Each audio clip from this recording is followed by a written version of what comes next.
Bonjour et bienvenue sur la chaîne youtrading.fr pour ce nouveau point hebdomadaire de marché avec une semaine très attendue par les investisseurs puisqu'elle va permettre aux différentes banques centrales de définir l'évolution de leur politique monétaire. On voit ça tout de suite.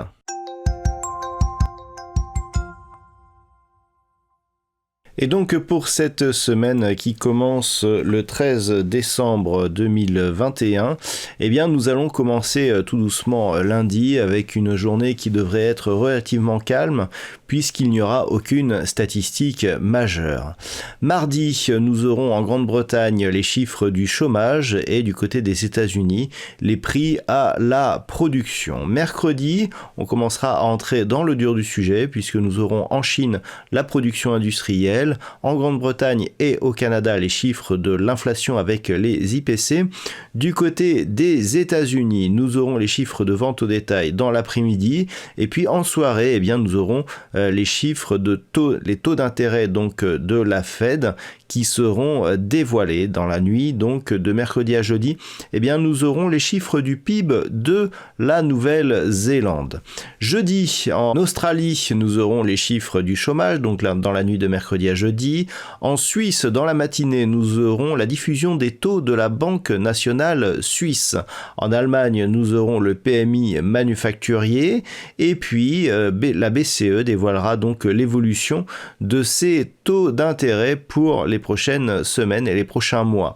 Du côté des États-Unis, eh bien, nous aurons les chiffres de permis de construire avant de finir avec l'indice manufacturier de la Fed de Philadelphie. Et puis vendredi, eh bien, on terminera la semaine en douceur. Nous aurons en Allemagne le chiffre IFO qui définit le climat des affaires et les chiffres de l'inflation de la zone euro. Passons maintenant à l'analyse des principaux actifs de marché pour cette semaine en commençant par l'indice CAC 40, donc l'indice parisien qui se stabilise ici autour de cette zone des 7000 points après une impulsion haussière qui garde encore toutes ses armes puisque nous avons ici eh bien, un gap qui n'a pas été comblé avec une configuration ici en îlot de renversement qui laisse à penser que l'on pourrait rapidement revenir ici sur cette zone de résistance des 7165 points. C'est en tout cas le cas tant que ce gap ici ne sera pas comblé. Du côté de l'indice allemand, nous avons une configuration qui est un peu moins dynamique, mais qui semble vouloir reprendre ici de la hauteur. Nous avons eu donc une impulsion qui a ramené les cours du DAX ici sur cette zone de résistance des 15 805 points, avant une phase de consolidation qui a validé la zone des 15 516 comme niveau de support, et un retour très rapide ici sur cette zone des 15 805.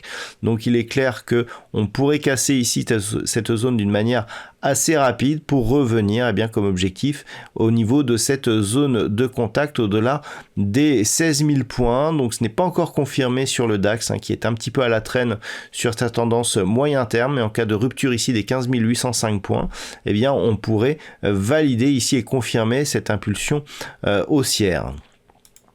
Du côté du S&P 500, eh bien c'est la zone des 4715 points qui était la résistance ici de ces précédentes semaines, eh bien qui est en train de céder. Alors cette zone avait déjà été testée ici à la fin du mois de novembre. On est en train ici de confirmer une orientation haussière de l'indice élargi des valeurs américaines. Après ici cette petite phase de temporisation et d'hésitation, on peut noter que la zone des 4550 points, malgré ici des attaques assez agressives, eh bien, a plutôt tenu bon et que nous sommes ici sur une phase de confirmation donc du S&P 500 à la hausse.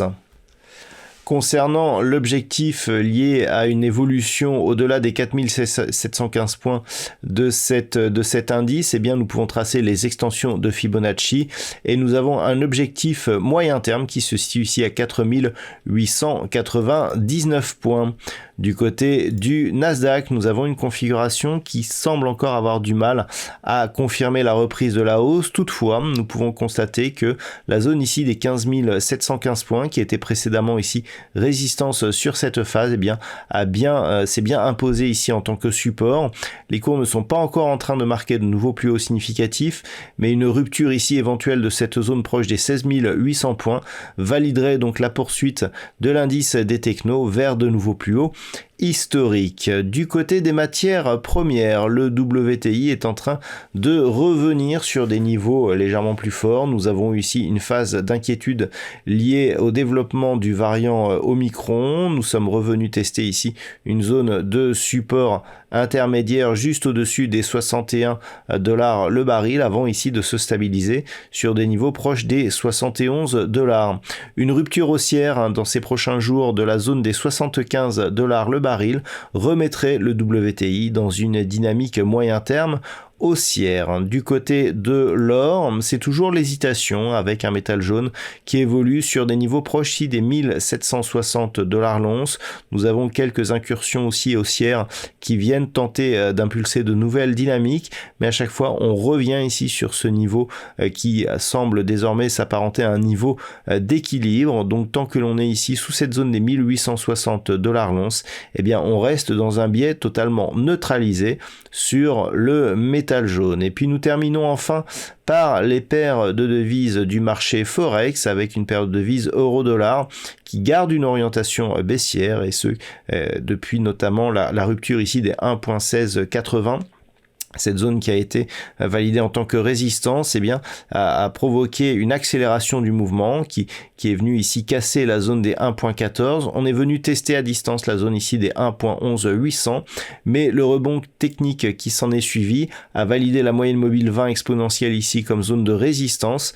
L'objectif reste donc un retour, voire une cassure de cette zone des 1.11800.